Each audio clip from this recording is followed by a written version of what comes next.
y amén. Bueno, mis amados hermanos, arrancamos en esta noche. Arrancamos en esta noche y nos vamos a lo que es la teología del Nuevo Testamento, hermano, la teología del Nuevo Testamento. Recuérdense que no tuvimos clase el viernes pasado, perdón, y pues aquí esta es la clase que nos toca el día de hoy. Hasta donde lleguemos ahora, hasta donde nos lleguemos ahora es hasta donde va a llegar su examen. Recuérdense que la próxima semana no tenemos clase, sino que vamos a tener únicamente nuestros exámenes. Así de que hasta donde lleguemos ahora es donde vamos a ver el examen. Ok, bueno. Arrancamos con el primer y segundo viaje misionero del apóstol Pablo. Dice ahí número 3 porque es el punto número 3 que vamos a tocar. Y ya vimos la conversión del apóstol Pablo, ya vimos cómo Dios transforma su vida y empieza una nueva etapa del apóstol Pablo. Empieza algo diferente, empieza mengua, por decirlo así, cambia el rumbo, el libro de los Hechos de los Apóstoles y pasa de ser el enfoque en Pedro y hoy se va a Pablo. Porque si usted ve del capítulo 12 para atrás, enfoca mucho a lo que el ministerio del apóstol Pedro. Del capítulo 13 en adelante, se enfoca más que todo en lo que es el ministerio del apóstol Pablo, que es el ministerio a los gentiles. En el capítulo 15, hermano, es donde se habla acerca del concilio de Jerusalén. Pero eso lo vamos a ver más adelante. Ok, arrancamos entonces con el viaje misionero del apóstol Pablo, del capítulo 13 al capítulo 18. Fíjese que la iglesia de Antioquía, firme en la palabra y abierta a la misión mundial, fue el lugar donde el Espíritu Santo llamó y envió a Bernabé y a Saulo como los primeros misioneros. Ellos fueron los primeros, hermanos, los que surcaron la tierra, los que se fueron a diferentes lugares, a los que el Espíritu Santo escoge para llevar el mensaje de salvación. Durante adoración y ayuno, ojo con este dato, mire qué interesante, durante adoración y ayuno, la iglesia obedeció la dirección divina, oró por ellos, les impusieron las manos y los envió en su primer viaje misionero. Ojo con esto, mis amados hermanos. Si usted quiere tomar una buena decisión, tiene que consultarle a nuestro Dios. Estamos en la página número 15, hermana Anita. Página número 15, ahí estamos. Ok, le decía, quiere tomar una buena decisión, pídale la dirección a Dios.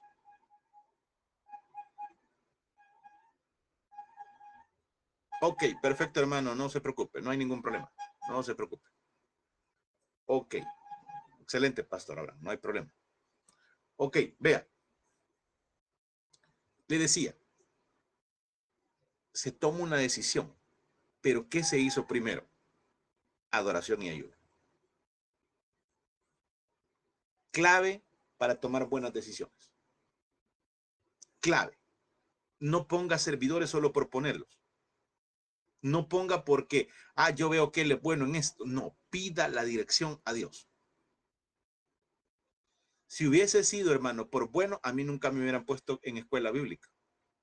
Porque yo era malo, hermano, para dar clases. No me gustaban los niños para comenzar. Y bien irónico, y trabajo en un colegio. Cuando Dios me llamó al servicio, me pusieron a servir en escuela bíblica. No me gustaba. No era lo mío, no es lo que yo quería. Primero yo había ido a las misiones solo por la nota, hermano. Abro mi corazón en esta noche. Había una materia que se llama misionología y la nota era que usted estuviera en una misión sirviendo, que fuera la misión, que el pastor le firmara la carta que usted estaba sirviendo y que se tomara fotos en la misión. Eso era en aquel entonces, hermano, que no había ni teléfonos celulares de los que tenemos hoy. Tenía que andar buscando una cámara uno y un montón de cosas. Y me mandaron a servir. Si hubiera sido por capacidad, no me ponen a mí en escuela bíblica. Entonces, no es por capacidad, es por llamado. Es porque Dios escoge. No es el hombre. Y vuelvo y repito, no ponga gente a servir dentro de su iglesia porque yo creo que él es bueno, hermano, porque le veo cierta, obviamente, vea, Dios le va a revelar y Dios va a escoger gente capacitada. O si llama gente, él la va a capacitar. Pero dice que la iglesia ayunó y adoró. Y vea qué interesante. Vea qué interesante lo siguiente. Les impusieron las manos. Amado hermano, eso de imponer manos, usted está transfiriendo su autoridad espiritual sobre esas personas. Eso es imponer manos. Cuando se va a orar por alguien y se les va a ordenar al ministerio, es la imposición de manos. Mire, yo le voy a decir algo, hermano. Usted puede estudiar en el seminario más caro del mundo. Puede estudiar en los más lujosos que puede haber. Puede estudiar en el CETECA, puede estudiar en el de MacArthur, puede estudiar en el que usted quiera. Pero si Dios no lo ha llamado a servir, hermano, lo único que usted va a tener es un conocimiento teológico, no un llamado de Dios.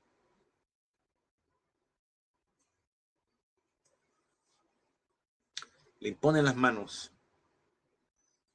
y le dan la orden. Le dicen, estás ordenado al ministerio.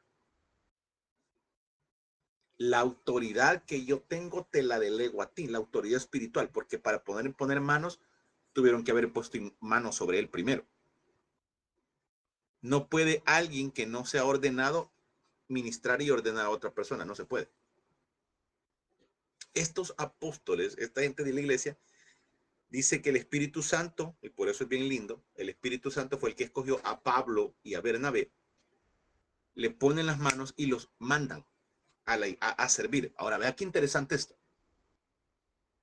Desde el inicio, cada anuncio del evangelio generaba tanto recepción como oposición, mostrando que la misma avanza no por facilidad, sino por obediencia a Dios, hermano. Por obediencia a Dios. Ojo con esto. Por obediencia a Dios. El equipo o en el equipo viajaban Pablo, Bernabé, que era alguien originario de Chipre, y Juan Marcos, que era primo sobrino más o menos por ahí. Tras evangelizar Chipre, navegaron a Pergue, donde Juan Marcos, abandonó la misión. Hecho que Pablo consideró una falla, aunque años después hubo reconciliación. El apóstol Pablo no le perdonaba eso. Luego viajaron a Antioquía de Pisidia, donde Pablo predicó en la sinagoga. Esto provocó envidia entre los judíos y lo llevó a dirigirse a los gentiles. Este patrón se repitió en cada ciudad. Primero judíos, luego gentiles y luego la persecución. Eso era, si usted ve cuando veamos, vamos a ver los 3 viajes misioneros del apóstol Pablo y son 3 fenómenos que se dan. Primero, se le predica a los judíos y ¿qué es lo que hay? Envidia. Luego, como no les dan chance de los judíos, los echan, se van a predicar a los gentiles. Y luego que ya han predicado a los judíos y a los gentiles, se levanta la persecución y no los quieren más en ese lugar y empieza la persecución para los misioneros. Vámonos a la palabra, hermano. Hechos capítulo 13, versículo 1. Vaya conmigo, hermano, por favor. Hechos 13:1, que va a ser de los pocos versículos que vamos a tocar bien así, bien a detalle, porque se mencionan 2 cosas que es necesario que ustedes las conozcan. Yo escuchaba, hermano, predicaciones cuando decían, y los profetas llegaron hasta Juan. Después de Juan ya no hay profeta. Que no sé qué y que no sé cuándo. Leamos qué dice la palabra. Hechos 13:1. Había entonces en la iglesia que estaba en Antioquía profetas y maestros. ¿Qué había en la iglesia de Antioquía? Profetas y maestros. El problema es que cuando a nosotros nos dicen profeta, nos imaginamos a alguien que se para enfrente suyo, le pone las manos, empieza a hablar cosas que no se entienden y después le dice Dios tal y tal y tal cosa. Eso no solo es profeta, hermano. No solamente eso quiere decir que es profecía. Vamos a ver a la luz de la palabra etimológicamente qué quiere decir profeta o quién es un profeta. Ok, veamos. Profeta no es solo quien predice el futuro, sino quien habla delante de Dios y delante del pueblo, interpretando la realidad desde la perspectiva divina. ¿La gente profetiza cuando predica? Sí. ¿Por qué? Porque el acto de profeta es hablar con Dios y hablar con el pueblo.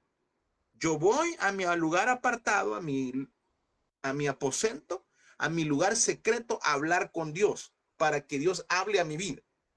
Y cuando ya Dios habló a mi vida, yo voy y le hablo al pueblo lo que Dios me dijo.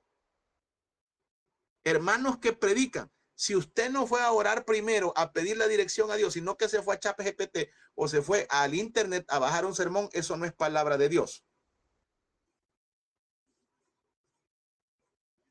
Se lo voy a repetir por si no me escuchó. Hermanos que predican, y aquí está hablando en general, si su sermón es bajado de internet o hecho en ChatGPT, eso no es palabra de Dios, porque la palabra de Dios es la que Dios revela en lo secreto y le dice que debes hablar. No le estoy diciendo que no va a consultar ese tipo de cosas, como no, y son muy buenas, hermano, muy buenas. Yo le digo, he aprendido tanto como usted no tiene una idea. Pero es muy diferente a que yo voy al lugar secreto y Dios me dice, quiero que hable de esto. ¿Okay? Y ya vienen y surgen las ideas. Y vengo yo y me voy a buscar las palabras del griego. ¿Usted cree? Yo no puedo al 100% el griego, hermano. Si yo tengo que consultar qué se refiere y me voy al internet y busco profetas. Vámonos a la palabra, a la etimología. El griego dice ta, ta, ta, ta, y yo me voy. Pero ya primero Dios me dijo, ¿qué vamos a hablar? Con eso no estoy diciendo usted no la va a ocupar o no. Pero vaya y pida la dirección primero a Dios. Señor, ¿qué querés que hable? Eso es un profeta. Va delante de Dios y luego delante del pueblo, interpretando desde la perspectiva divina. ¿Qué nosotros tenemos que ir a hablar? Lo que Dios dice. Vuelvo y repito, si yo no fui primero a hablar con Dios antes de predicar, yo estoy predicando en la carne, no estoy predicando en el espíritu.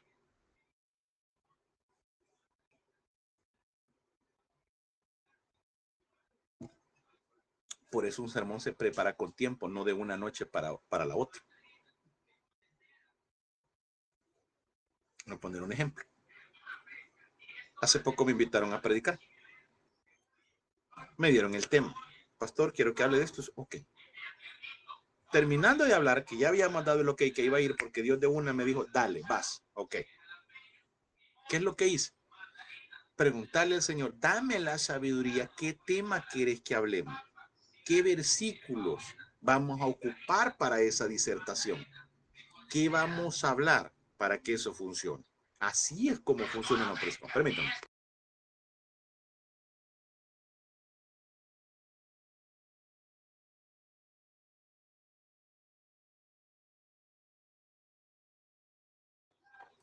Así es como funciona una predicación. Ok, entonces vienen ellos que eran profetas. ¿Y que es un profeta? Alguien que discierne la voluntad de Dios, alguien que interpreta los tiempos y alguien que exhorta y corrige. Y ya dijimos, exhorta no es regañar, hermano. Exhortar no es regañar. Exhortar no es ir a garrotear desde un púlpito. Eso no es exhortar, hermano. Exhortar quiere decir motivar. Eso quiere decir exhortar. Esa es la palabra correcta de exhortar. Lo que pasa es que nosotros asociamos para exhortar, pegar, exhortar, garrotear. Vamos a darle, vamos a exhortar a los hermanos en esta noche. ¿Va? Y empieza, hijos del diablo, carecaballo, un montón de cosas. Eso no es exhortar. Ok. Y se corrige y con amor. Porque no vaya a ser que tarde o temprano seamos nosotros los que estemos en el banquillo de los acusados.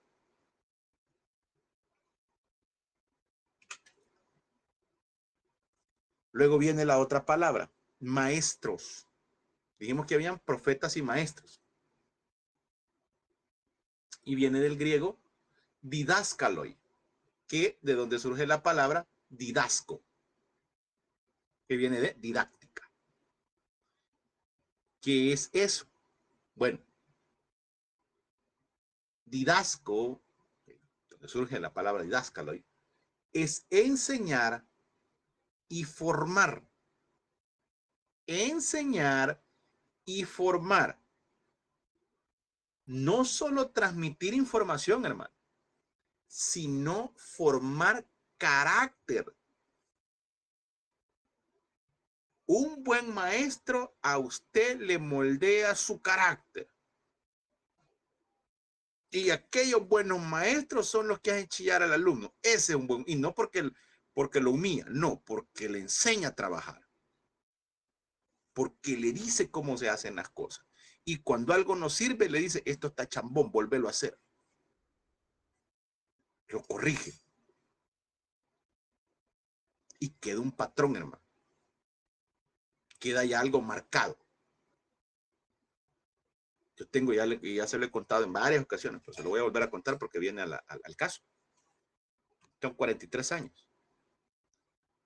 Cuando mi hermana me enseñaba a mí a las lecciones y me revisaba los cuadernos, porque ella se tomaba el tiempo de sentarse a revisarme las tareas, y le estoy hablando a un niño de que 7, 8 años, estaba en segundo, tercer grado. Tercero estaba ya porque ya ocupaba lapicero. En tercer grado empecé a ocupar lapicero.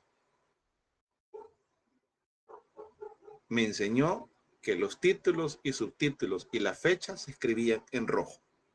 La fecha en la esquina derecha superior. La fecha. Y los títulos en rojo. Y lo demás del contenido en azul. 2 lapiceros nada más. Yo no quiero arcoíris en tu cuaderno, me decía. 2 lapiceros, rojo y azul. Vaya a ver mis trabajos. En la actualidad, 43 años. Sigue siendo exactamente lo mismo. Todos mis documentos van fechados. En la computadora, cuando yo hago los bosqueos, van fechados en color rojo. ¿Por qué? Fue algo que a mí me enseñaron, me inculcaron, y yo lo estoy haciendo con mis alumnos. El buen maestro, hermano, no solo transmite información, sino que enseña carácter. ¿Y cómo lo enseña? Con el ejemplo. Yo no puedo ir a dar lo que no tengo, ni exigir lo que no soy.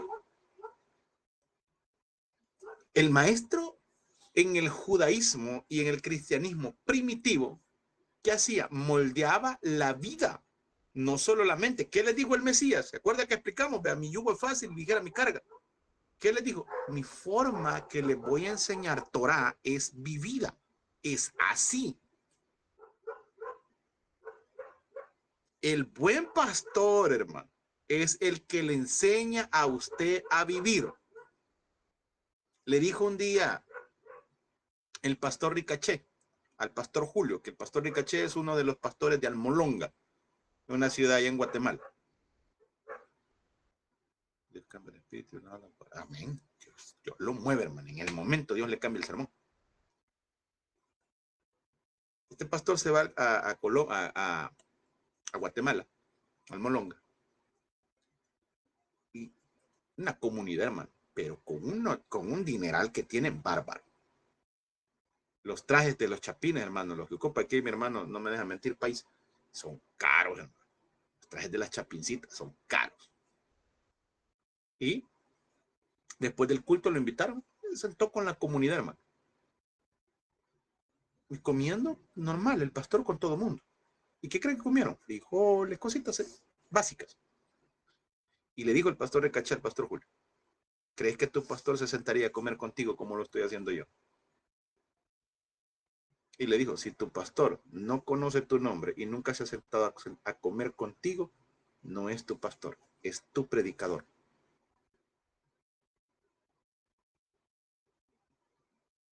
Si su pastor nunca se ha sentado a comer con usted ni conoce su nombre, no es su pastor, es su predicador. Y no estoy diciendo que está mal, no estoy diciendo que está mal. Pero esos son, porque enseñar la Biblia desde un púlpito es bien fácil, hermano. Detrás de un púlpito es lo más fácil enseñar la Biblia. pero vivirla, convivir, conocer al pastor, ver cómo actúa en momentos en su diario vivir, en su casa, cómo trata a su esposa, cómo trata a sus hijos, cómo trata aún a los animales, qué tan servicial es. Ahí es donde se conoce. No, desde el púlpito todos somos perfectos, hermano. Y me incluyo, oiga, como dije, no dije somos. Desde el púlpito todos somos perfectos. Pero en nuestro diario vivir, ahí es donde cambia la cosa. Entonces, el verdadero maestro, hermano, moldea la vida, no solo la mente. Enseña disciplina, enseña cómo se hacen las cosas. Enseña, hermano. Mire, yo gracias a Dios, bendito sea el Eterno, hermano, que yo tuve buenos maestros. Buenos maestros. Cuando yo estudié en el seminario del tabernáculo, solo había calidad de maestros. Calidad. Y la gente que me discipuló aparte fue gente calidad, hermano. Cristina de Nacay. Está buena esa, hermana Cari. Pero la voy a robar. Mire, había un pastor, hermano, que del trabajo salía a mi casa a discipularme. Usted sabe, cuando usted sale de su trabajo, usted sale cansado, hermano, lo que quiere es ir a su casa. Y él se tomó el tiempo de 3 días a la semana ir a mi casa a discipularme. Y yo al principio le he hecho un día, después no 2, no 3, me dijo. Pastor, me dice, yo le digo, usted viene cansado, y me dice, yo lo quiero hacer. Okay, démosle.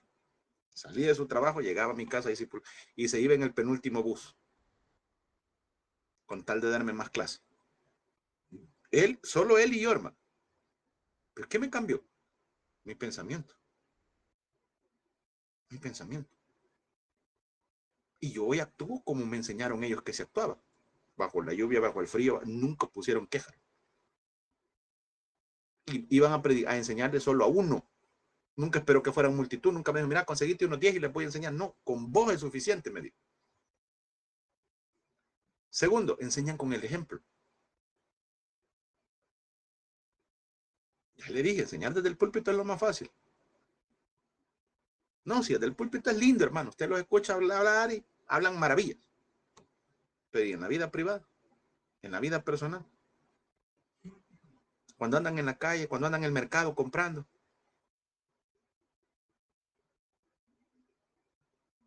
Andan en el día a día, hermano. Un verdadero pastor huele a oveja. Un verdadero pastor huele a oveja. ¿Por qué? Porque se relaciona con su gente. Ese es un verdadero pastor, que se relaciona con su gente. El que no esté en un nivel arriba, ¿verdad? No, estábamos al mismo nivel, papá. Y si nos toca dormir en el suelo, dormimos en el suelo todos. Si nos toca aguantar hambre, aguantamos hambre todos. Nos toca aguantar lluvia, aguantamos lluvia todos. Eso es un pastor. Antioquía de Siria era una ciudad estratégica, la tercera ciudad más grande del Imperio Romano. Era cosmopolita, multicultural y comercial. Venían de diferentes lados, hermano. Diferentes regiones. Por eso era cosmopolita. Multicultural, había tanta cultura ahí. Y comercial, se manejaba el comercio como usted no tiene idea. Era una ciudad portuaria. Era una ciudad portuaria, hermano. Y ahí está en su mapa, ahí lo puede ver. ¿Dónde está Antioquía de Siria? ¿Qué había ahí? Bueno, había una mezcla de judíos, de griegos, romanos, africanos y orientales. Todo eso había ahí. Entonces, no es casualidad que Dios levantara una iglesia misionera de ahí. Es que Dios no se equivoca, hermano. Dios no se equivoca. Ocupó ese lugar estratégico. Es que Dios es un estratega de primera. Dios ocupó ese lugar y le dijo, de aquí va a empezar a salirse a expandir el evangelio. Y como Dios no tiene problemas de eso, ¿a Juan a dónde lo mandó? Al desierto. Al desierto. Y ahí llegaba la gente a escuchar palabra de Dios. Usted puede estar en el rincón más escondido, hermano, su iglesia. Pero si usted tiene el respaldo de Dios y tiene palabra de Dios, ahí va a llegar la gente. Ahí va a llegar la gente. Sin importar dónde usted esté. Si no, vea, Juan el Bautista, no en el desierto dice que estaba. Ahí predicaba, ya llegaba la gente a escucharlo. En Antioquía, los discípulos fueron llamados cristianos por primera vez. Ojo con este dato. ¿Quiénes le dijeron cristianos? No fueron los judíos. Fue la gente de Roma y externo. Los judíos conocían a este grupo como el movimiento del Nazareno. Así fue como se empezó a dar a conocer.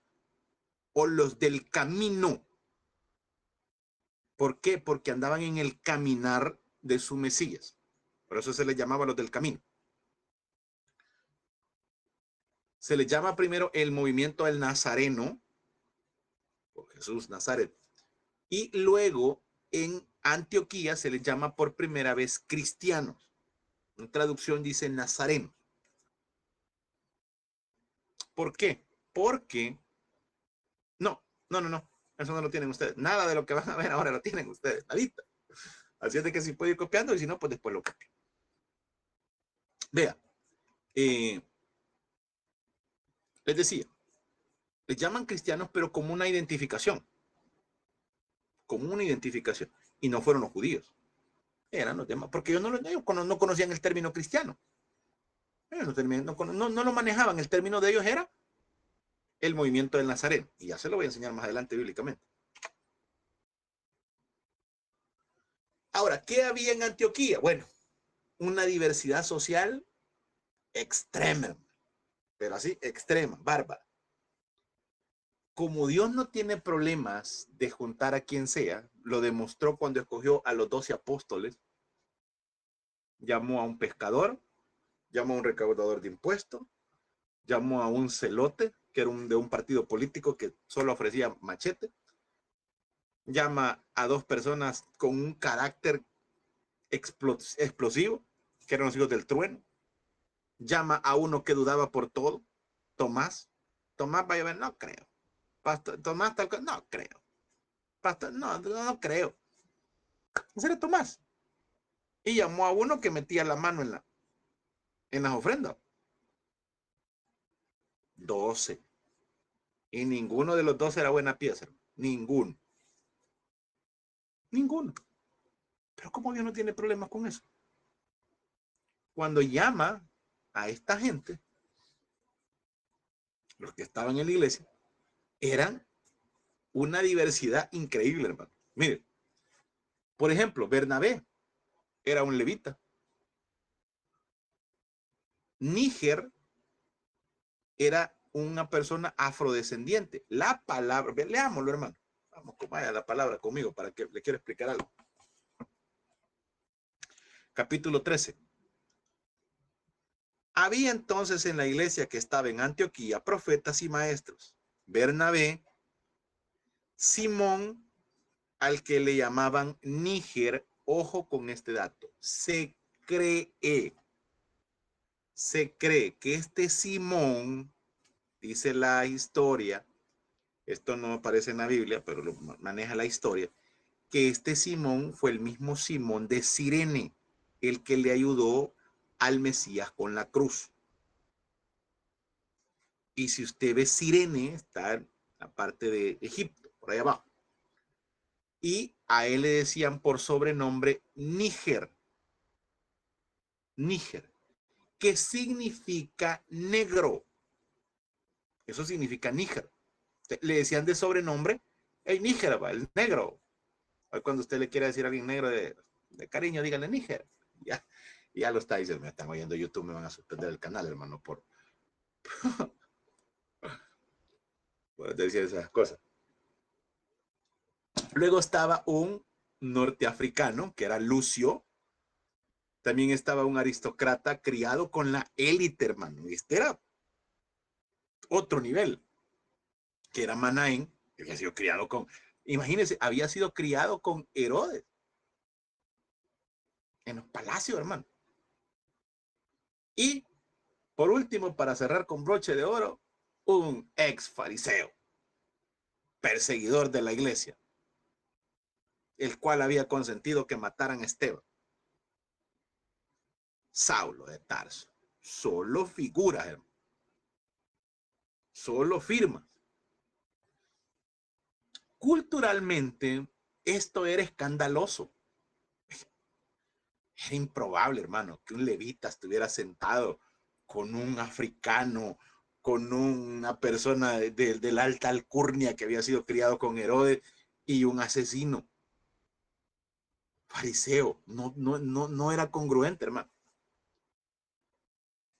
Personas que nunca se habrían sentado juntas en la sociedad romana o judía, servían juntos. Servían juntos. Y es que, mire, hermano, cuando las barreras las pone el hombre. Las barreras las pone el hombre, no las pone Dios. Yo no tengo problemas, hermano, con ninguna iglesia. Dios me ha permitido predicar en asambleas de Dios, bautistas, pentecostales, proféticas, todo. No problema. Una de las cosas que me enseñó a mí un pastor, que me decía, Luis, Dios no es un Dios de rótulos. Dios es un Dios de discípulos. Punto. No tiene problemas de nada. Voy a poner otro ejemplo. Cuando Dios nos llevó a servir a Usulután, hermanos de LIM, hermanos de otra iglesia, su servidor, nunca tuvimos una diferencia doctrinal. Jamás, porque nunca predicamos iglesia. ¿Qué íbamos a predicar nosotros? A Cristo. A Cristo. ¿Por qué en el seminario no tenemos problemas doctrinal? ¿Por qué no predicamos ni iglesia? ¿Por qué no predicamos denominación? ¿Qué enseñamos? Biblia, Cristo. Cuando usted su predicación se vuelve cristocéntrica, no tiene problemas de nada. Cuando su servicio se vuelve cristocéntrico, usted no tiene problemas de nada, hermano. Y esto es lo que tenían esta gente. Eran cristocéntricos. Luego, del versículo 4 en adelante, hermano, comienza ya lo que es el viaje. Comienza con Chipre. Chipre era una provincia romana famosa por sus minas de cobre. Ahí en el mapa que usted tiene en su material, ahí aparece. Estaba ubicada en el mar Mediterráneo. Anteriormente ya había sido evangelizada. Ya se le había predicado el evangelio. Y en esta parte del viaje, pues, puede haber sido planeada como una visita de afirmación. Ya Chipre ya había recibido la palabra. Se comienza por ahí como por ir a supervisar, a ir a revisar, a ver una visita de quiero ver cómo están los hermanos, si están bien, si no se han desviado de la doctrina, si siguen predicando a Cristo y a este crucificado, como decía el apóstol Pablo. El patrón misionero de Pablo implicaba comenzar siempre con los judíos, lo que le acabo de decir un momento, y luego pasar por los gentiles en cada comunidad. Capítulo 13, versículo 46. Vaya conmigo, por favor. 13:46. Entonces Pablo y Bernabé, hablando con denuedo, o sea, esa es facilidad de palabras, dijeron, a vosotros a la verdad era necesario que se os hablase primero la palabra de Dios. Mas puesto que la desecháis y no os juzgáis dignos de la vida eterna, he aquí nos volvemos a los gentiles. ¿A quién le habrá predicada la palabra? A los judíos. Jesús, ¿a quién vino? A los judíos. La rechazaron, entraron los gentiles. No venían los gentiles, hermano. Venía la palabra al judaísmo, a su pueblo amado. Pero su pueblo amado lo rechazó, no quiso. Entonces nos vamos a los gentiles y entramos en la colada todos nosotros. Luego que se va de Chipre, hermano, aparece en Salamina, que era la ciudad portuaria al este, donde desembarcó el grupo, y el recorrido por la isla parece haber pasado sin incidentes notables hasta que llegaron a Pafos, el otro extremo. Llegaron ahí, fue como una visita, así, todo tranquilito, no hubo mayor problema. Empezaron ellos creyendo que todo les iba a ir bien. Vean, no, hombre, si todos los hermanos nos quieren, no hay problema. Cuando empezaron a soltar los problemas, y empezaron cosas, hermano. Ahí empezaron a cambiar las cosas. Hermana Rosenda, la escuchamos. Yo le bendiga, hermano. Fíjese de que la pregunta mía sería, ¿y si los judíos hubieran escuchado a Jesús? No estuviéramos nosotros. No, no, no existieran. No, ya no existiera la tierra, quizás. Por lo menos como nosotros, no. Pero como todo estaba bajo el plan perfecto de Dios. Pero si eso hubiese pasado. Ahora bien, llega Pafos al otro extremo y comienzan las cosas diferentes. Predicaron en Salamina, la ciudad más grande, y atravesaron la isla para llegar a Pafos. Ahí le pongo en la pantalla, ahí está el mapa, para que usted vea el camino que hicieron desde Antioquía, bajan a Chipre, que es todo eso que está ahí, pasan por Pafos y luego se van para Salamina. En Salamina, ya estando en ese lugar, ya estando ahí, aparece un hombre llamado Bar Jesús. Bar es hijo. Jesús, hijo de Jesús. Eso significa Bar Jesús. Hijo de Jesús o hijo de Josué. Pero no tiene nada que ver con el Mesías. Fíjese que estaba viendo hace poco una encuesta que hicieron. Y los 10 nombres que más se repiten en nuestro país. Y me dio risa que el nombre que más se repite, hermano, más se repite José. Ese es el nombre que más se repite. En nuestro país hay 3 nombres bien comunes. Obviamente, yo sé que lo sacaron de la Sagrada Familia, como dicen por ahí. José, María y Jesús. ¿Quién no conoce a una persona que se llame así, hermano? Yo conozco un matrimonio que así se llama. Se llamaba José, la esposa se llamaba María y le pusieron Jesús al niño. Pero bueno, tremendo. Mire, y no es broma, hermano, es en serio, así le pusieron. Ok, entonces Jesús era un nombre común, como cualquier otro. No crea que Jesús fue el primero que se llamó Jesús. No, sí existía ese nombre, era común, era un nombre común. La frase profeta judío, vaya conmigo por favor, vámonos a la palabra, capítulo 13, versículo 6. Dice, habiendo atravesado toda la isla hasta Pafos, hallaron a cierto mago, falso profeta judío llamado Bar Jesús. Aparentemente es una contradicción, dada que las leyes judías prohíben la hechicería y la magia. Pero Bar Jesús no era un judío observante de la ley, sino un falso profeta. Que fuera judío no quería decir que era un seguidor de Torah, un seguidor de la ley del Eterno. Usted puede ser salvadoreño, hermano, y no come pupusas. Y no por eso deja de ser salvadoreño. Ahora, el 99.9% de los salvadoreños comemos pupusas y nos encanta. Le pongo este ejemplo, parece burdo, pero es lo más cercano que le puedo poner. Este hombre era judío, pero no era seguidor del Eterno. No respetaba tal cosa. Entonces, lo que este hombre era un falso profeta, un falso maestro. Y usaba el título de sumo sacerdote. Vea conmigo, por favor. Falso profeta llamado Bar Jesús. Este ocupaba el título de profeta, perdón, de sumo sacerdote, sin ninguna credencial. sin ningún respaldo,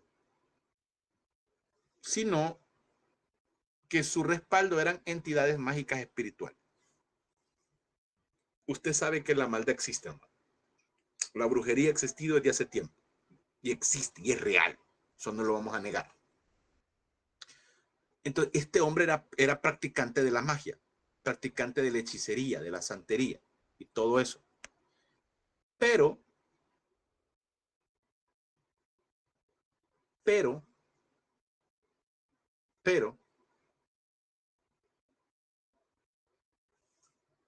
no era un judío practicante.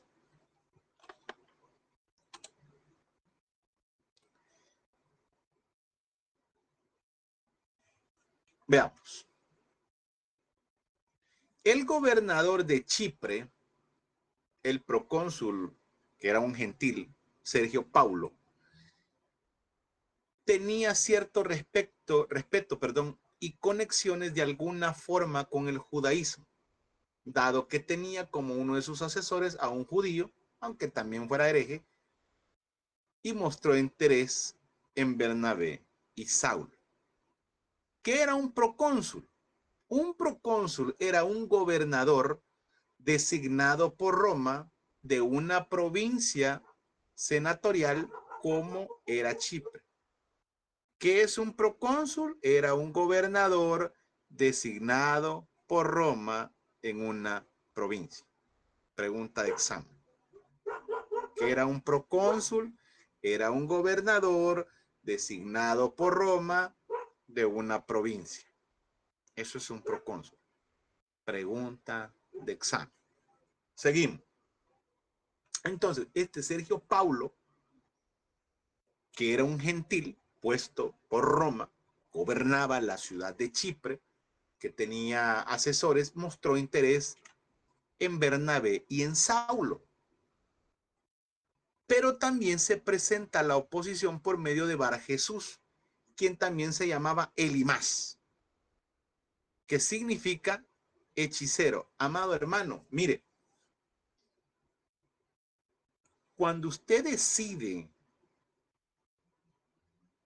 discipular a alguien o llevarle el evangelio a alguien, o esa persona puede convertirse al cristianismo por medio de su testimonio, por medio de su amistad, el enemigo va a querer poner oposición. ¿Usted cree que es casualidad que de repente sus amigos que no eran creyentes dejaron de ser sus amigos? Y usted se pregunta, ¿qué pasó? Porque el enemigo no va a querer que le roben sus almas. ¿Por qué cree que usted a veces la misma familia, hermano, se enoja porque usted es cristiano? ¿Cree que es la familia? No, es el enemigo que mina la mente. Que la gente no quiere nada con Dios, hermano. Porque ellos no conocen de Dios. Por eso siempre le digo a la gente, ¿qué nos toca a nosotros? Orar. Ore por ellos, ore por los inconversos, hermano. Que sea Dios rompiendo las ataduras. Porque el enemigo siempre va a presentar oposición. Siempre, porque es un alma, hermano, que se está en disputa, y un alma es algo que no tiene precio. Ni todo el oro del mundo puede comprar un alma. La gente es muy amiga suya. Háblele de Cristo y algunos se alejan. ¿Es porque la gente es mala? No, hermano. Porque ellos son gobernados por el enemigo. Y el enemigo no quiere que usted les hable de Cristo. El enemigo va a poner cualquier oposición. Elimás usó su influencia contra ella e intentó apartar al procónsul de la fe. Imagínense. No, si el procónsul se convierte, nos convertimos todos. Vea qué tan importante es, hermano, que un dirigente, que un líder conozca de Dios. Si es practicante o no, si va a la iglesia o no, a mí eso no me importa, hermano. Pero que un líder busque a Dios y lo honre, pero de verdad, hermano, no por los votos, no por el día de la elección va a andar en las iglesias. Y las iglesias que prestan a eso, hermano. un líder que pone a Dios primero, Dios lo va a honrar.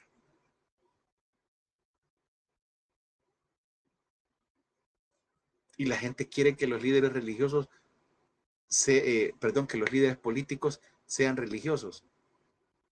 Mire, a mí me interesa que tengan buenas ideas, hermano. Y no estoy hablando del partido político, no, que tengan nuevas ideas, buenas ideas. Obviamente respaldadas por Dios. Elías sabía esto, hermano. Elías conocía esto. ¿Y qué dijo? No, hombre, tengo que meter cizaña acá. Y si usted ve, a partir de este momento, del evento de Elías, el libro usa el nombre de Pablo. Y Saulo no se vuelve a usar mucho, hasta que se menciona la conversión. El cambio de nombre, ojo con esto, el cambio al nombre griego, dejando el hebreo, porque el hebreo es Saulo, el griego es Pablo, probablemente es el reflejo de la esfera donde Pablo se movía más, que era los gentiles, en el territorio gentil. Por eso usted va a escuchar que en algunos lados dice Pablo, me hice judío por los judíos, me hice gentil por los gentiles. Y hay gente que dice, hoy me voy a hacer andar en fiesta para ganar a los que andan en fiesta. Me voy a hacer bolo para ganarme a los bolos. No es en ese contexto, hermano, que se está predicando. No es así. Igual que un amigo que él decía, no, es que yo voy a fiestas, decía, porque ahí voy a predicar el evangelio. Estoy hablando en serio, hermano. Tenía un amigo que decía que él iba a las cantinas a chupar para ganarse a Cristo a los bolos, pero para eso tenía que tomar, decía. Qué tremendo, hermano. Evangelio según San Yo. Y no estoy mintiendo, de verdad, hermano, no es un disparate lo que te hablo. Yo conocí gente que así hacía, y él así me decía, y me decía él, imagínense en su loquera. Ya con 2 cervezas adentro me animo más a hablar del evangelio, y la gente me escucha. Tremendo, hermano. Hermana Rosenda, le escuchamos. Yo le bendiga, hermano, disculpe otra vez, pero a la verdad, ¿qué significa Saulo y Pablo? Buena pregunta. Que él es el nombre de Pablo, que es el nombre de Saulo. Ya lo vamos a ver, más adelantito va la explicación de los dos. Ok. Avancemos. Interesantes preguntas, Samuelito. Mire, enviados por la iglesia de Antioquía, Pablo y Bernabé viajaron a las ciudades de Galacia en el Asia Menor. Ahí le estoy poniendo el mapa, hermano. Ahí está la ciudad de Galacia, que por cierto, que después le escriben la carta a los Gálatas. Las sinagogas judías ofrecieron a Pablo un púlpito desde el cual él predicara el evangelio. Las sinagogas lo recibían, hermano, lo recibían muy bien al apóstol Pablo, lo querían. Pablo era muy conocido, era muy honroso tener a un fariseo del nivel de Pablo. Pablo, Bernabé y Juan Marcos, que es el autor del evangelio de Marcos, salieron de Pafos y desembarcaron en Pergue. Ahí está el mapa, hermano, ahí se lo estoy poniendo para que se ubique. En la región húmeda de Panfilia, una faja angosta de tierra entre el mar y el monte Tauro.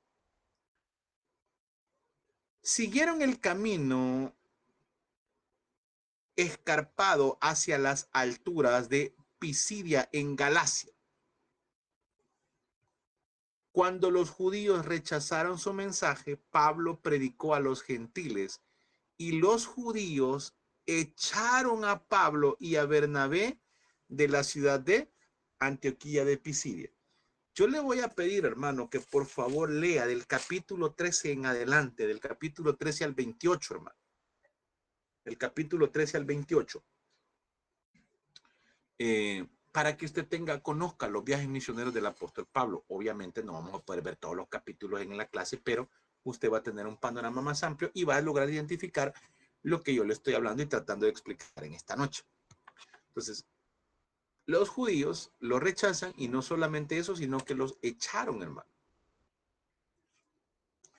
Cuando sucede esto del viaje en Antioquía y empieza los problemas, ¿por qué los judíos rechazaron a Saulo? porque Saulo hablaba de, llamémosle así, un evangelio dado a la gracia. Entonces, no mucho a los rituales judíos. No les gustaba a los judíos, porque ellos querían mantener su ritualismo, la circuncisión, las ofrendas, todo lo ceremonial. Eso ellos lo querían mantener. Entonces, que llegara alguien a decirles, no, mire, lo ceremonial queda abajo, arriba es lo moral. Es más importante lo moral, es más importante el hablar al gentil. Entonces, el judío no le gustaba. Por eso se iban donde los gentiles. Ahora bien, estando ahí en esa situación, hermano, y que ya no fueron recibidos allá como en Pafos, al principio, que todo chill, todo tranquilo, todo alegre, todo el mundo lo recibía en casa, y venga, hermano, comamos, Pablo. Ya vino la otra parte, que era el rechazo, que era el desprecio, y ya no le gustó a Juan Marcos. Ahora, Juan Marcos se separa de ellos y quedan solo Bernabé y Pablo. Ahora, ¿por qué Juan Marcos dejó a Pablo y a Bernabé en Pergue? ¿Qué fue lo que sucedió? Mire, la Biblia no nos dice a ciencia cierta qué fue lo que sucedió, pero hay algunas razones que sí aparecen ahí que nos dan una luz de las cuales por qué Juan Marcos pudo haberse separado de Pablo y Bernabé. Ahora, ojo con esto, póngale por ahí pregunta de examen también, que esta de ley viene, hermano. ¿Por qué se separó Juan Marcos? Algunas de las razones por las cuales se separó.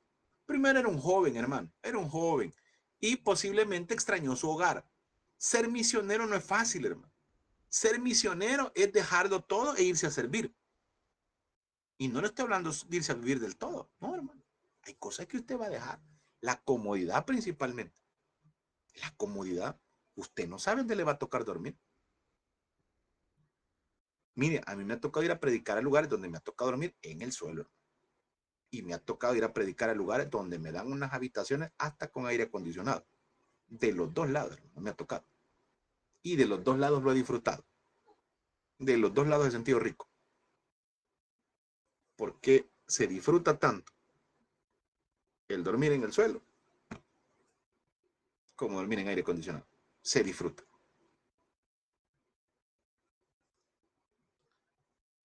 Juan Marcos, posiblemente, número uno, empezó a extrañar su hogar. Segundo, no estuvo muy de acuerdo con el cambio de liderazgo. No le pareció mucho que Bernabé ya no fuera el líder, sino que el apóstol Pablo tomara como las riendas de la misión. Entonces dijo Juan Marcos, bueno, no me parece que mi tío ya no esté, mi primo tío, mejor me voy. No quiero que Pablo me dirija. Y Pablo se molestó. Pablo se molestó con Juan Marcos por la decisión y no lo quería ni ver. Posiblemente también estuvo muy enfermo y pudo haber afectado a todos ellos. Gálatas 4:13, veamos qué dice. Vaya conmigo, por favor. Gálatas 4:13. Pero vosotros sabéis que a causa de una enfermedad del cuerpo os anuncié el evangelio al principio. El aguijón en la carne también que tenía el apóstol Pablo, pero algunos dicen que posiblemente también no se quería, sino, Juan Marcos no quería verse afectado. Y por último, pues que se sintió incapaz de soportar el rigor y los peligros del viaje misionero. Las misiones no son para cualquiera, hermano. Andar de misionero no es para cualquiera, porque ahí le toca aguantar, hermano. Y si usted va con amor del Señor, usted lo disfruta. Usted anda de misionero, usted le va a tocar viajar en lo que caiga. En buses llenos, correr detrás de los buses, ir parado, ir incómodo, perder la comodidad de dormir en su casa a dormir en el suelo. Y tal vez no dormir en el suelo, pero dormir en otra cama que no es la suya. Y que usted sabe que uno está acostumbrado a su cama, a su nido. Y otra cama, aunque sea muy grande, muy más bonita, puede ser que la de nosotros, pero ya estamos acostumbrados a nuestra cama, a nuestro ambiente. ¿Sí? Todas esas cosas, hermano. El hecho del peligro, del cambio, hermano. Le toca bajo la lluvia. Mire, un día nos tocó ir a predicar allá a Estanzuela, Zulután. Una vigilia, hermano. Cayó una tormenta, pero una tormenta bárbara. Bárbara, hermano. Azotaba eso. Solo, mire, pusimos unos canopis, pero la lluvia era increíble, hermano. Era increíble.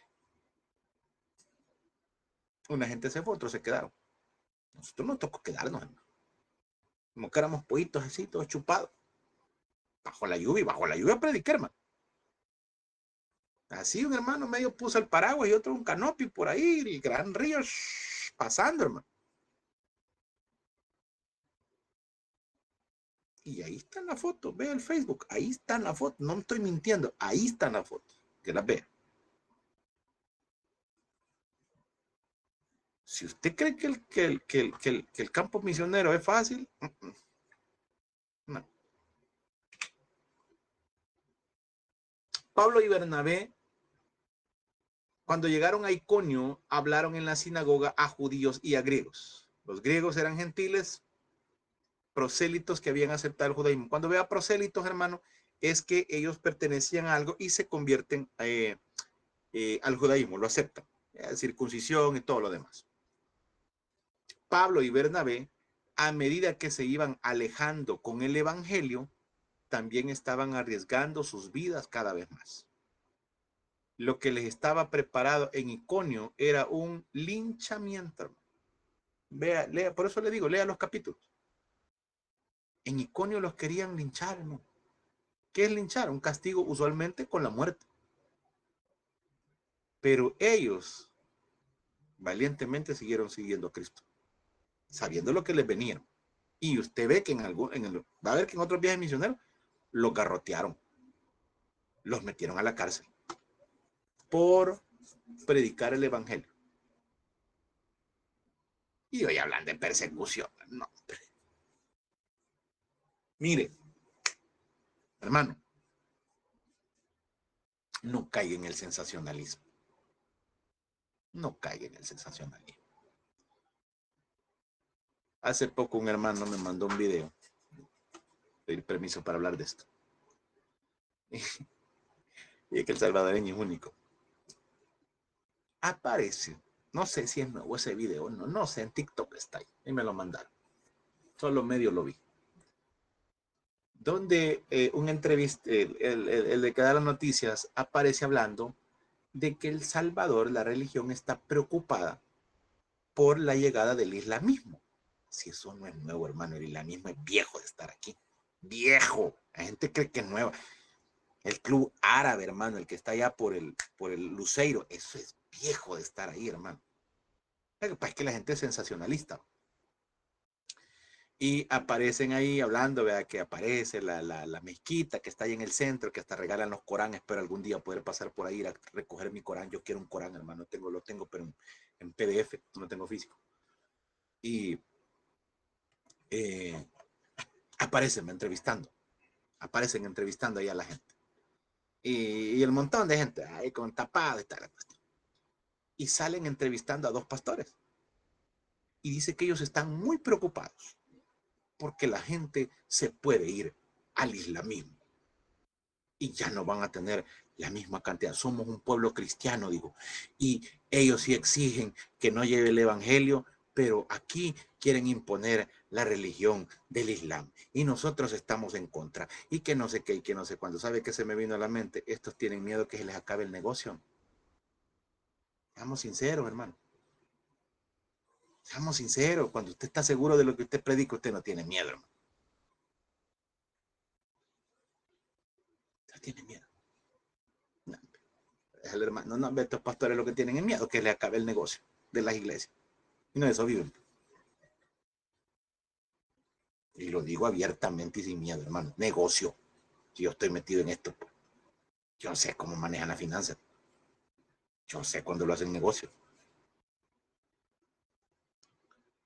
Entonces ese es el miedo, hermano. Mire,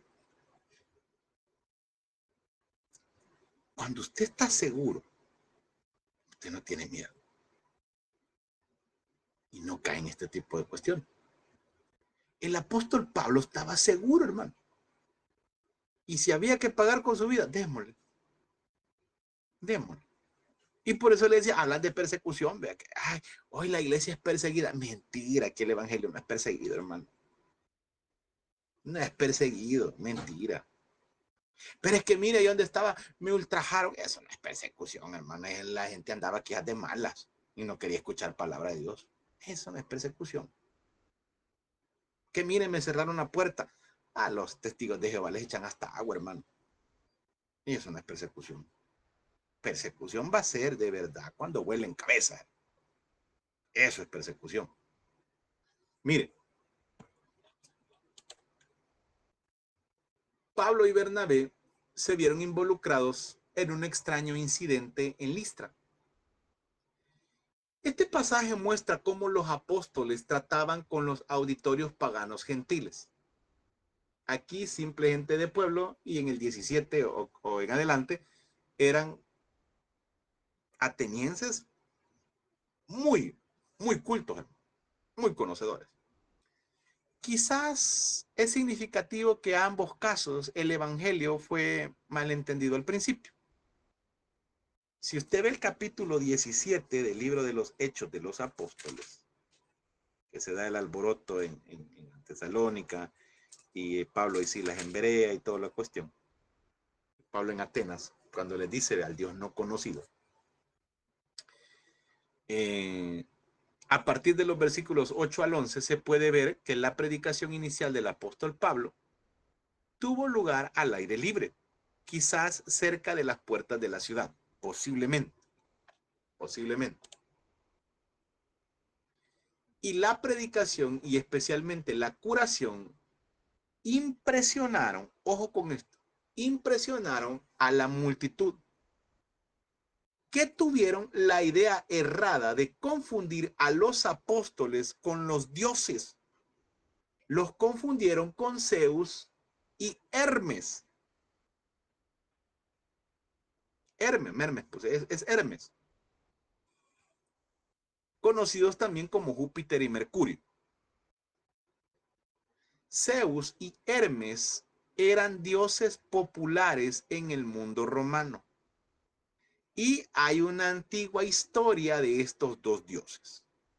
Las personas de Listra afirmaban que estos dioses habían visitado una vez la ciudad. La leyenda así lo decía. Entonces, cuando ellos llegaron, solamente una pareja de ancianos les ofreció la hospitalidad. Y Zeus y Hermes, al ver eso, mataron a todas las personas y premiaron a la pareja de ancianos, haciéndoles guardias del gran templo, y cuando ellos se murieron, se convirtieron en dos grandes árboles. Eso decía la leyenda. Por eso, cuando llegaron Pablo y Bernabé, ellos dijeron, otra vez son los dioses, y esta vez no vamos a cometer el mismo error. Por eso es que empezó la algarabía, hermano. Por eso llevaron un toro, llevaron guirnaldas y querían exaltarlo porque habían hecho un milagro, hermano. Y esto es bien delicado, hermano. Bien delicado. Porque cuando Dios empieza a ocupar a alguien, esta persona se puede enfermar. Porque ya puede creer que es él y no el poder de Dios. Y esto es delicado. Mire, la primera vez que el Eterno en su misericordia ocupó a su servidor en una administración, cuando llegamos a la casa, me dice el pastor, que era en ese entonces mi pastor, el pastor Julio, me dice, Luis, quiero hablar con vos. ¿Qué pasó? Le dije. Luis, me dijo, hoy Dios te ha empezado a usarme. Cuando llegues a tu casa, me dice, antes de dormirte, arrodíllate, dale gracias a Dios, me dice. Y el día que se te olvide que es Dios el que te usa y que la gloria es de Dios, hasta ahí nomás vas a llegar. Siempre dale la gloria a Dios. Siempre reconoce que todo es por Dios. Aquí tengo esas palabras, hermano, bien metidas.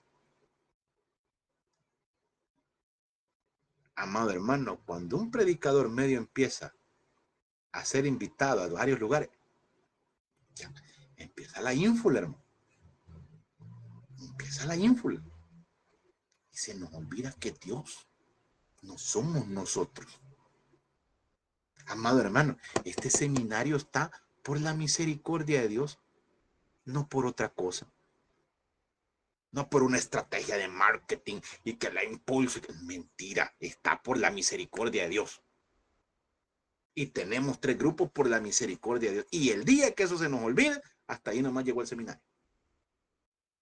El día que a usted se le olvide que su ministerio no es por usted, sino que es por Dios, hasta ahí nomás llegó su ministerio. Sin importar cuál sea. Esta gente, hermano, fácilmente pudo. Sí, hermano, venga, recibimos la gloria. Y pues se pusieron la guirnalda y aparecían ahí con la selfie, con todo. No, no la aceptaron. No aceptaron eso. No lo aceptaron, hermano. Cuando Pablo y Bernabé no aceptaron la reacción de la multitud, dice que rasgaron sus vestiduras. Porque dijeron, estos nombres, no, se han equivocado, no somos nosotros. Pero gente enferma, hermano, y la misma gente enferma a la gente. Y ya aparece gente ahí, hermano, voy a ir a orar, pero ya sabe, ¿verdad, hermano? Y muchos profetas, muchos apóstoles que salen por ahí, solo van a orar al lugar donde les dan dinero. Porque lo hacen negocio. Y como la gente es muy sensible, a la gente le van a profetizar lo que quieren oír. Vea, dice Dios que te va a prosperar y que te va a dar todo. Esfuérzate y sé valiente. Eso no es profecía, hermano, si está en la palabra. Y a la gente se suelta el piste. Y ahí andan, hermano. No me lo han contado, yo lo he visto y por eso lo hablo con conocimiento de causa. Entonces, ¿qué hicieron estos grandes hombres de Dios? Rechazaron la gloria. No, un momento. Esto no es así. Esto es de Dios. No somos nosotros, no somos ni esos dioses, hombre. Se han confundido. Por eso rasgan sus vestiduras. Amado hermano, que Dios lo use no es usted, ni por su santidad. Es por la misericordia y gracia de Dios. Hermano, por misericordia Dios me usa porque yo oro 20 horas al día, hermano. Porque yo solo alabanzas escucho, yo solo predicación. Dios, por eso en mi santidad. Mentira, lo ocupa por misericordia. Punto. No por otra cosa. Derbe fue la última ciudad importante que visitaron y ahí se estableció otra iglesia. Ellos llegaban, eso es la labor de un apóstol, llegar, preparar a alguien, levantar una iglesia e irse. Eso es un apostolado. Llegar, instruir, enseñar primero, discipular, luego levantar un líder, se le discipula, se deja y se va a establecer otra y establecer otra y luego regresa a supervisar. Eso es un apóstol. Muchos habían aceptado a Cristo en toda esa parte de Asia Menor, por lo que era necesario establecer a los nuevos creyentes. Por esa razón decidieron regresar por el mismo camino para visitar cada nueva iglesia. Hicieron el camino a partir de Antioquía, han hasta otra Antioquía de Pisidia y luego regresan por el mismo camino para hacer la misma visita.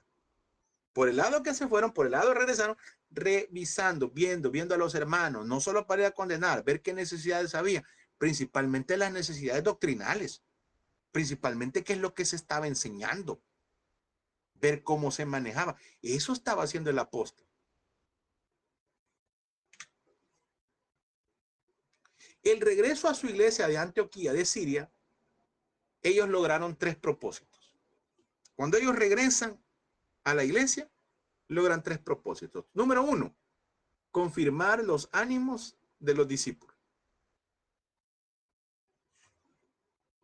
Les dijeron, hicimos la obra, fuimos allá, ganamos tantas almas, se establecieron tantas iglesias,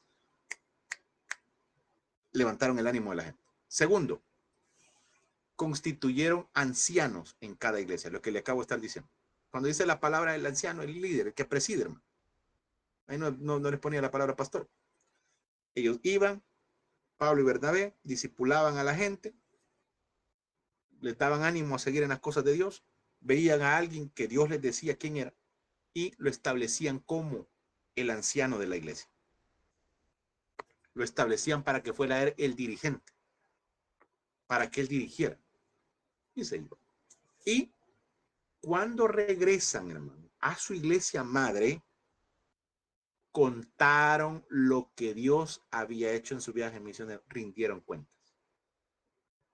Amado hermano, si usted tiene cobertura espiritual, usted tiene que rendir cuentas a su cobertura espiritual. ¿Yo qué le voy a andar diciendo a ese señor? Si es que no, eso se llama sometimiento, hermano. Si estos hombres usados por Dios lo hicieron, por eso se hace reporte, hermano. En su ministerio, no se lo han pedido, hágalo usted. Ministerio, me va a ocurrir ahorita, ministerio, escuela bíblica, asistencia tanto, servidores tanto, si se recoge ofrenda tanto, firma tal, el reporte, preséntelo, hermano. Eso es formalidad en el trabajo. Eso es formalidad en el trabajo. La gente que está conmigo en el seminario, por eso se les pide reporte. Aquí está, hermano, mire, no vino fulano, no vino, faltó por esto, Es reporte, hermano. Es bíblico. Es bíblico, hermano, presentar un reporte de lo que es lo que se ha hecho, porque es un orden. Dios es un Dios de orden, hermano. Si no se lo han pedido en su iglesia, hágalo usted. Hágalo. Empiece a ordenarse. Empiece a hacer las cosas bien. Mire, yo tengo la bendición de tener ahí en el equipo de trabajo a mi hermana Whitla. Ella me dice las cosas hasta por fecha. Tal día, tal fecha pasó esto y esto y esto y esto y este día ocurrió esto y este. La maneja nítido. Cosas que yo no me acuerdo. Le digo, hay tantas cosas que ando en la mente que yo no logro llevarlo todo. Y ella me dice, tal día pasó esto, este día pasó, Eso es un reporte, hermano. Si usted está bajo cobertura espiritual de alguien, ríndale cuentas. No porque usted está, ay, le tengo que contar al Señor esto. No, es bíblico. Es bíblico, hermano. Hágalo. Si no nos sometemos a lo que vemos, ¿cómo nos vamos a someter a lo que no vemos? Y recuérdese que toda autoridad es puesta por Dios. El segundo viaje misionero del apóstol Pablo, obviamente no lo vamos a ver todo, hermano, solo en medio de la introducción. Vamos a verlo, solo quiero que vea los lugares que se maneja. ¿Desde dónde? Desde Antioquía, de Siria, se va todo ese recorrido de Derbe, Listra, Iconio, toda la Galacia, Frigia, Panfilia, Troas, Filipo, Tesalónica, Berea, Atenas, Corintio, todos Éfeso, todos esos lugares se visitan hasta Jerusalén nuevamente y regresar a la misma iglesia. Aquí es donde se escriben las cartas, hermano. El apóstol Pablo va a visitar las iglesias. Está la iglesia de Filipo, que son los filipenses, están los tesalonicenses, se escribe la carta a los corintios, está la carta a los Efesios, de todos esos viajes, hermano. De toda esa recopilación se hicieron las cartas. El viaje comienza en Antioquía. Visitó las iglesias de Siria, de Cilicia, luego visitó las ciudades de Derbe, Listra, Iconio y Antioquía de Pisidia. Ya habían pasado, hermanos, 5 años desde cuando estuvo ahí en su primer viaje. Después de 5 años regresó. Después de 5 años vuelve a su lugar, hermano, el apóstol Pablo. Y cuando llegó a Derbe y a Listra, dice que se alegró mucho al conocer a un joven creyente llamado Timoteo, que había crecido en la iglesia, era fruto de la iglesia. Mire, yo le digo, cuando a mí me invitan a Usulután y veo todos los hermanos nuevos que hay ahí, todo lo que se ha hecho, yo digo, gloria a Dios, qué bueno los frutos que hay, vea, los nuevos niños que hay, los nuevos líderes que hay, lo que Dios está levantando, se siente hermoso, hermano. A Pablo le llamó la atención dicho joven, porque probablemente ojo con esto, hermano, él estaba buscando alguien quien ocupara el lugar de Marcos. Pablo fue muy visionario. Pablo tenía una mente muy revolucionada. Era indispensable el entrenamiento de la nueva generación de creyentes en la obra de Dios. Encuentra a Timoteo, la persona que él necesita, y por eso le llamaba mi hijo amado, mi hijo que lo estoy preparando. Hermano, usted y yo ya vamos de salida. Y por eso, créame que a mí me molesta, hermano, cuando ven la escuela bíblica como una entretención. Cuando la liga infantil va para que se prepare, para que algún día va a ser pastor. Eso no es así. Eso, la escuela bíblica es lo más delicado que puede existir, hermano. Es lo más delicado, es la base de la iglesia. ¿Cómo van a crecer estos jóvenes? ¿Con qué doctrina? ¿Con qué fundamento? ¿Con qué fe? Pero a la gente no le gusta, como no es la prédica a los grandes, a los adultos, ven a los niños como de menos. No es así, hermano. Si es la gente que va creciendo, ¿dónde va a estar la nueva iglesia? Y usted que sirve en escuela bíblica, hermano, su responsabilidad es la doctrina, el fundamento. Cuando esa estructura crezca, va a nacer con buenas bases. ¿Por qué? Por lo que usted hizo. Y así como el apóstol Pablo, cuando ve a Timoteo, se llenó de gozo su corazón de decir, hey, esto es lo que hicimos. Nunca vio de menos a ningún joven. Es más, hasta él le dijo, ninguno tenga en poco tu juventud. Sé ejemplo. Sé ejemplo. Trabaje con jóvenes, hermano. Trabaje con niños. Y no los vea como entretención. No los vea como las ligas inferiores. Que se vaya a preparar ahí. Cuando ya pueda predicar, lo vamos a pasar a los grandes. No,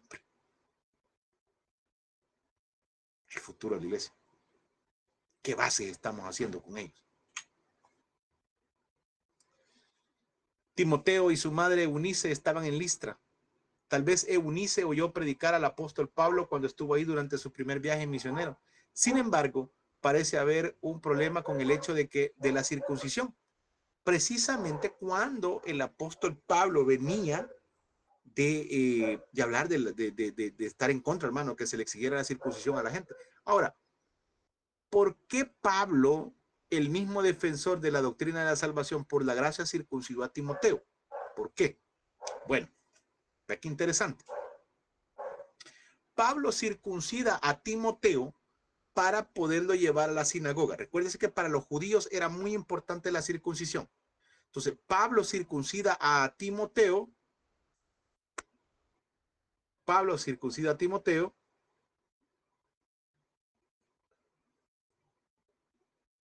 Ojo con esto. Pero se hacía para cumplir, no solo para cumplir el ritual judío, sino como un acto de enseñar sometimiento. De enseñar sometimiento.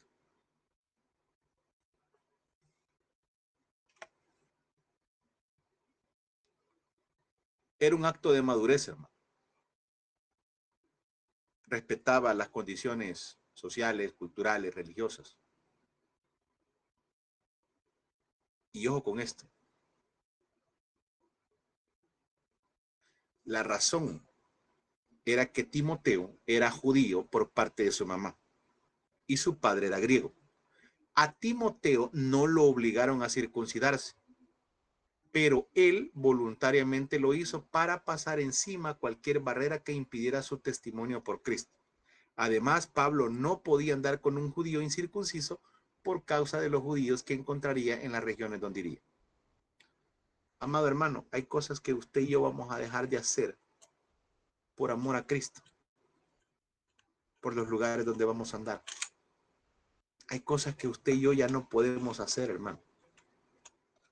Hay cosas que usted y yo ya no tendríamos que hacerlas por amor a Cristo, por amor a las almas. Yo sé que yo pudiera predicar en camiseta y en jeans y no hay ningún problema, hermano, porque Dios no ve la ropa, ve el corazón. Pero se trata de ir lo más presentable posible por los hermanos débiles en la fe. ¿Qué van a decir? La gente va a decir, hey, esperan de un pastor alguien diferente. Hay palabras, hermano, que ya no podemos decir desde el púlpito, hey, ¿qué onda? Vea, no se puede, hermano. Debe de haber una diferencia. Debe de haber una diferencia, hermano. Timoteo lo hizo. Timoteo se circuncidó a pesar de que no era obligación. Pero él dice, yo no quiero ser tropiezo de nadie. Yo sé que voy a ir a lugares donde van a haber judíos muy calcitrantes. Y yo no quiero ser tropezadero con la circuncisión. Hay cosas, hermano, que la gente lo va a criticar a usted que las está haciendo mal. Pregúntele a Dios y deje de hacerlas. Nunca le vamos a caer bien a todo mundo, hermano, porque no somos monedita de oro. Pero a la medida que usted y yo podamos hacer las cosas distintas para dar un buen testimonio para Cristo, hagámoslo. Hay cosas que usted no puede, en su casa ya no pueden haber gritos, hermano. La gente oye. En su casa no pueden haber malas palabras. La gente oye. La gente se fija. Y recuérdese que estamos predicando a nuestro Señor Jesucristo. Mis amados hermanos, nos quedamos hasta acá en esta noche. Quedamos hasta acá en esta noche.